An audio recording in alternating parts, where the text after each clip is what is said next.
السلام علیکم، میں ہوں جائشہ جبی اور آپ دیکھ رہے ہیں BBC اردو HD۔ خبر شامل کرتے ہیں تانلیہ والا سے۔ رپورٹ کر رہے ہیں زاہد الحسن رضوی۔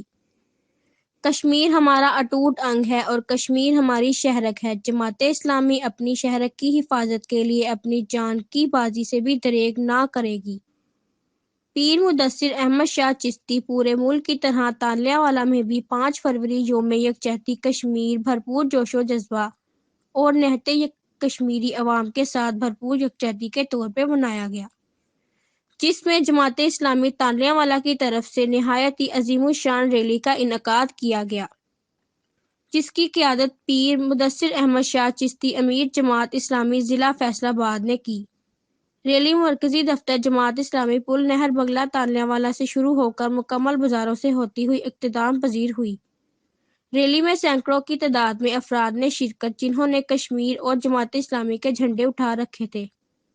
ریلی کے شرکاء نے کشمیریوں کے حق میں اور انڈیا کی مخالفت میں زبردست نعرے بازی کی۔ اس یکجہتی کشمیر ریلی میں Chaudhry Shahzad Dalera, advocate general secretary bar association تانلیہ والا، مقصود احمد بٹ صدر انجمن تاجران تانلیہ والا۔ اس موقع پر پیر مدثر احمد شاہ چشتی نے خطاب کرتے ہوئے کہا، جماعت اسلامی نے ہر محاذ پر، ہر فارم پر کشمیریوں کی آواز کو دبنے نہیں دیا۔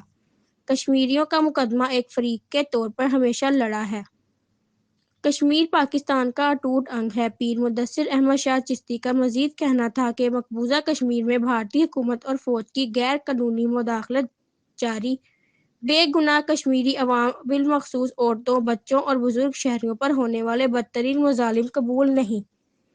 بھارت کو ان کا حساب دینا ہوگا۔ عالمی ادارے اقوام متحدہ کشمیر میں انسانی حقوق کی پامالی اور دہشت گرد بھارت کی جارحیت کا نوٹس لے کشمیریوں کو ان کی امنگوں کے مطابق آزادی دلانے میں اپنا کردار ادا کریں گے۔